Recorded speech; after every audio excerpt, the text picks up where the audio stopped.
Hi all, Stacey Lee, licensed marriage and family therapist and the director of the Couples Institute Counseling Services. I recorded a video yesterday and then decided that I wanted to record this intro so you would know what you're in for before you start watching. I want to share with you some of the ways that I believe the pandemic has affected all of our lives, and I also wanted to share some of the ways it's impacted me personally. Then I want to share with you a tool that I've actually been using over the past couple of days and that you could implement today that could be really helpful. So with that in mind, check out this video. I have a really important question to ask you. How are you? I know you can't answer me, but it is such an important question that we all should slow down and ask those around us and ourselves. How are you really doing? It has been a little over a month since California went into the shelter in place, and I can tell you for myself, I'm struggling. There are a number of days, a number of times that I'm feeling completely overwhelmed by the amount of changes in my life and those around me, and the way that has impacted us. And I wanted to take this opportunity to share some of those with you. So like many of you, I am now a teacher. I have 2 small kids at home that I am needing to homeschool on top of trying to get all of my regular work done. This is made more difficult by the fact that our son does have special needs and has had a pretty difficult time transitioning from going to school to homeschool. On top of that, my husband is in law enforcement.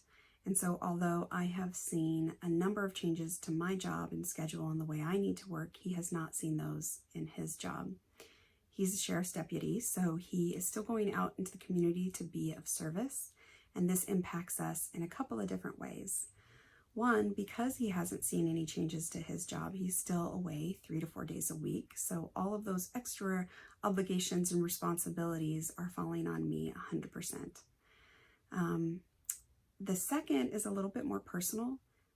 Because he is out in the community, his risk of exposure is higher, and ultimately that means ours is as well. And I have 2 pre-existing health conditions that make it a little bit scarier for me, and so that adds to our stress. You know, I'm finding that I have less time, more to do, increased stress, and the decreased resources to deal with that stress. I think at this point, I would be more likely to find a unicorn in my backyard than I would be able to find a healthy work-life balance. At least that's how it feels right now. You know, I feel like I'm being pulled in 1,000 different directions at any given time, and the hardest thing about that is that they're usually all directions that I want to go. I want to spend time with my husband and kids. I want to be there for my therapist and my clients. I want to hang out with my friends and family, even if it's virtually.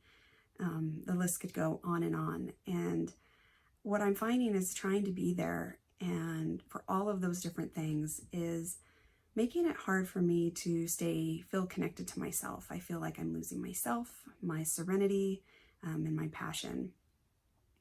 I don't know if you've ever had the experience of opening a closet or a drawer and you look inside and you realize, whoa, I've been kind of accumulating stuff there. I need to clean that out. And then you look and you go, I don't even know where to start. So I'm just going to shut the door, close the drawer. I'm going to go do something else. Sometimes when I get really overwhelmed, that's what happens for me. I really struggle with my motivation. And so when I get really overwhelmed, being pulled in 1,000 different directions, there's a part of me that wants to just not do anything at all. So you might be wondering why I'm sharing all of this with you. And there are a few different reasons. First is because I do believe that the only way we're going to get through this and come out stronger on the other end is if we do it together. And me sharing this with you is my way of joining with you. Because sometimes the only way to be together in something is to normalize how much something is a struggle, how much the situation just sucks. And being able to say, you're not alone, and you aren't. You're not alone. The second reason is because I believe in the power of authenticity and vulnerability. It's something I talk to my clients about, it's something I talk to my kids about, and it's definitely how I want to live my life and the person that I want to be. So me being open with you about my struggles is a way for me to do that. I've shared a few different articles about, things couples can do to avoid pitfalls in this situation, ways to spend time together, and all those. I 100% stand behind those articles and still think those things are so important. There is a completely different side to this situation that isn't just about spending more time together and ways to do that creatively. It is the struggle and the loss that is involved, and it's really important that we are open and acknowledge that. The last reason is because I know my story, my situation is not different than most of you out there. In fact, I know that there are people out there struggling in much bigger ways than I am. I know that there are people out there who have lost loved ones, who have lost the opportunity to celebrate milestones like weddings, graduations, being present for the birth of a new little one in your family, trips that you've been looking forward to. There are also those that are supporting the frontline healthcare workers that are seeing the destruction of this illness, and the healthcare workers that are traumatized by being present and witnessing and going through all of that stress. It is a situation full of struggles and difficulties that we are all facing in different ways. I have talked to people who are sheltering in place alone that feel completely isolated and lonely. And I've talked to people who are sheltering in place with family members and they feel completely suffocated because they can't find any time or space to be alone. And the main point here is not about who is suffering more and who has it more difficult, but just being able to join in the situation and say, we are all struggling in one way or another. This is difficult for everybody and it should unite us. And if we allow it to, we can come out stronger. I also believe that even though we're struggling and that we can get through this together, I believe in hope, and I believe that hope is much more powerful than fear. And I have hope that we will all get through this, that I will get through this, that my family will get through this.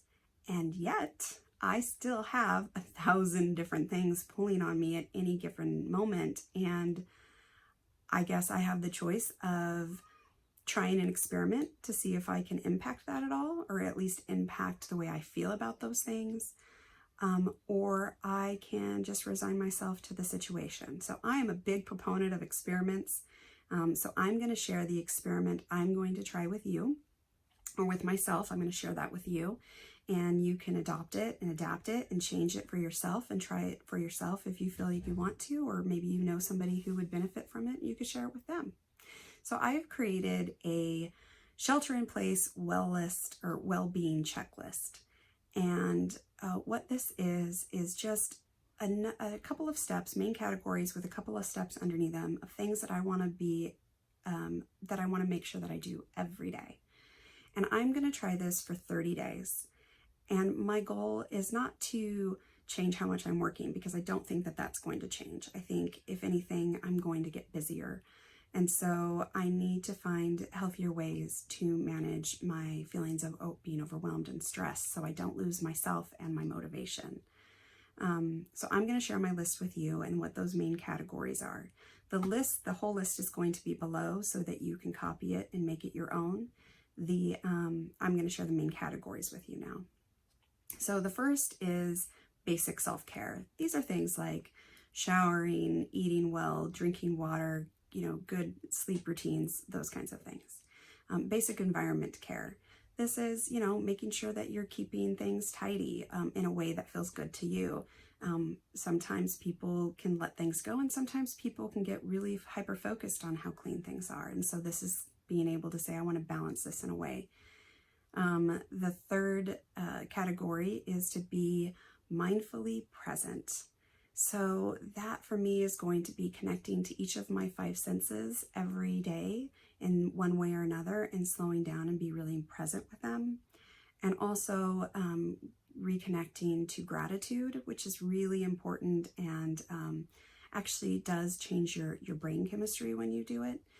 So that can be really helpful if you're struggling with anxiety or depression during this time. And getting connected to any spiritual practices that are important to me. The fourth step is care to thrive. So the first two are self-care basics, right? The fourth category is self-care and environment care that takes it a step further than just the basics.